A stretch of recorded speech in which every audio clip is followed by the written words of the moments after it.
Hello everyone, welcome to the third video in the Immortal Wizard series. We have a lot to cover today. First off, Obsidian tried to nerf us. They changed Arcane Veil so that its damage reduction is now 25% instead of 50%, and it has a longer cooldown.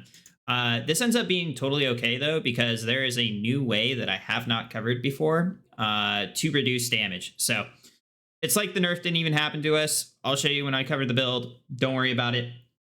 We won't die. We're still immortal. It's crazy. Another new piece of information, though, is that the quality of your equipment, so weapons, shield, grimoire, armor, whatever, it impacts the damage that your spell does. It makes no sense. So, like, if I'm running the sword, Last Light of Day, it's superb quality compared to, like, a common sword, my spells... Even though I'm not casting my spells with the sword, my spells do more damage with a superb quality sword compared to a common. And your armor quality matters too. Doesn't make any sense, but that's how it works. So just keep that in mind and make sure you're upgrading your equipment, even though you're building a wizard that doesn't really use that equipment. That's just how it is. Couldn't tell you why they did that. It's just reality. All right, now for the build. I'm actually going to start off with abilities here and show you a companion ability. It's called Purification. It's one of Giada's. This ends up being perfect with the Immortal Wizard build because if you invest just 1 point in this and get Essence Shielding, you can get another 20% damage reduction for 15 seconds. And that basically completely makes up for the nerf Obsidian just did.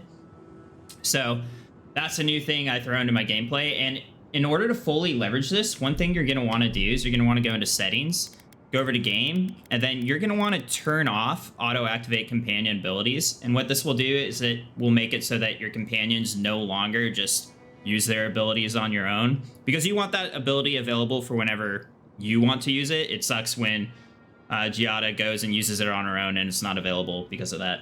So just turn that off. Makes your life better. And then, okay, we'll jump back to the attribute points now. So one new thing I'm doing with attribute points is I'm now going for crit. You can only get so far with might on the damage front, and leveraging crit will give you increased damage. And I just have more points to work with now, so might as well. And with this build, I've actually achieved 35% crit chance and 90% crit damage. And part of the reason for this is items, which I'll show you. One important one is this Painter's Brush. It increases your crit chance by 5%.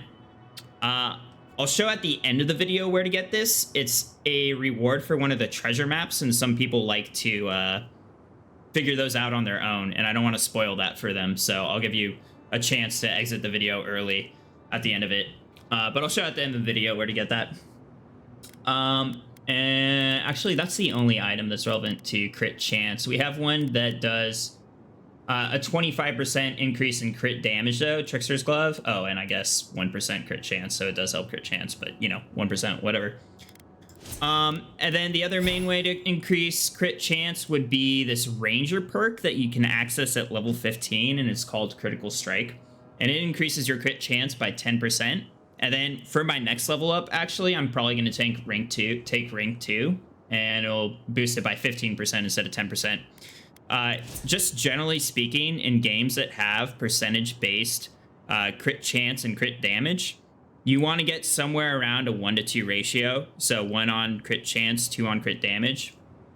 Right now, I'm not quite at that 1-to-2 ratio because I'm 3590. I want to get it to 4590, and so I'll just get a little bit closer to that next level up if I take another critical strike. Another change I've made to this build is I no longer have Bristling Frost, nor do I have a point in Ring of Fire. You can make it so tanky that you can just sit in the middle of a bunch of enemies and basically never die. And I just got kind of a little bored with that, so I guess I'm less of an Immortal Wizard now and wanted to do more damage. So I just diverged.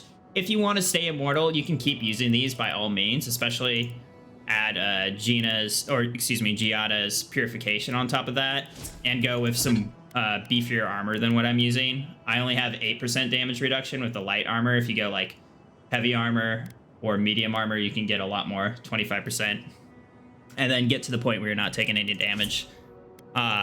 But for fun, I just I focused on damage a little more. I have 1 notch in Spirit Lance, 1 notch in Black Bow, and then 4 in Grimoire Mastery, and then I still have the 2 in Arcane Veil and 2 in Corrosive Siphon. I've also maxed out Finesse and Marksmanship, because these give you a damage boost to one-handed melee weapons and bows. This one does bows. I no longer have the Fighter perk that increases two-handed damage because I stopped using Parasitic Staff. I got to the point where I have like a million items because I was running Parasitic Staff for so long, as well as Corrosive Siphon. I just never needed to use these. I have like 86 sausage. Like, I'm never going to run out of essence for the rest of the game, so there is no real reason for me to keep running Parasitic Staff, so I just gave that up. And I'm having fun just using the spear and summoning a bow. It's just a fun, cool way to play. But yeah, that's what the build looks like right now. I'll show some gameplay next. All right, now for some gameplay. Real quick though, one thing I should mention about the bow is that it does poison damage, and there are some enemies in this game that are immune to poison damage. These guys up here are totally vulnerable, but skeletons and like constructs that wizards summon tend to be immune to it. So you can't use it in all situations, but when you can use it, like right now, I usually like to start off the fight with it. Just realized these mappings are messed up. Fix that. Just because it's fun and you can get a lot of damage out before you have to use your shield spells. So summon that. Gonna aim for the body on that guy. Does a ton of damage, as you can see. That was a crit. Oops. I missed. I'm a terrible shot. And it makes them stagger, so even if they start getting kind of close, usually I can keep them away just because they fall over when I hit them with it. So I'll use this for as long as I can. It's gonna run out. Yep, ran out. Okay, so now I go to the classic Ghost Shields, get the melee out. And you can see I didn't even use like Arcane or Bristling Frost or the fire version of it. This is plenty. I'll let him hit me a little bit so you can see how much it tanks. So I think I had some 10 health there, but you can see I'm still tanking some damage. I'm gonna go ahead and I'm gonna wait another 10 seconds for Arcane Veil to be back, and then I'll show you how well it tanks with Giada's build on top. So first we're gonna use her Purification ability. So I got that now, and Arcane Veil. Go ahead, hit me. So you can see that's barely any damage. So you're still pretty tanky if you stack those.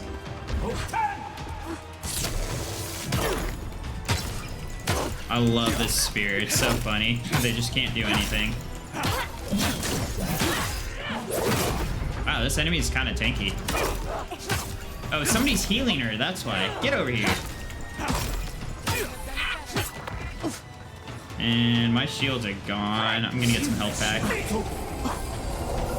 That second notch of Corrosive Siphon makes them stumble. They can't do anything. Get the bow back because I'm out of juice for the spear.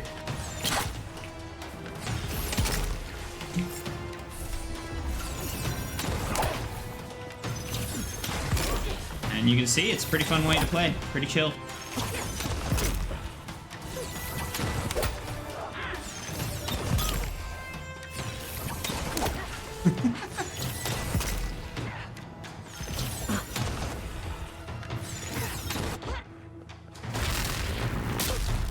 That's out of my range. Oh, I got people sneaking up on me now. Take care of these guys too.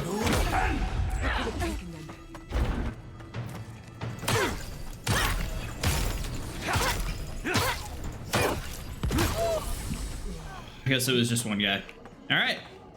Yeah, there you have it. That's some Spellblade gameplay. I didn't even have to use like a second Grimoire or anything. Had some fun with the bow and the spear. Hope you enjoyed.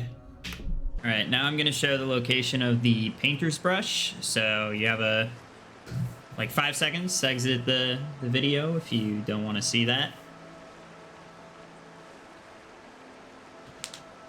All right, it's in Emerald Stair, near Fjord, near the waterfall cave that's to the left of Fjord. You just go up here. That's where the waterfall cave is, but it is located over here. You jump over here, run up here, and then was it in that chest? Yeah, it was in this chest. It was a while ago I grabbed it, so I'm doing this off memory, but it was in this chest. Yeah. So there you go. See you next video.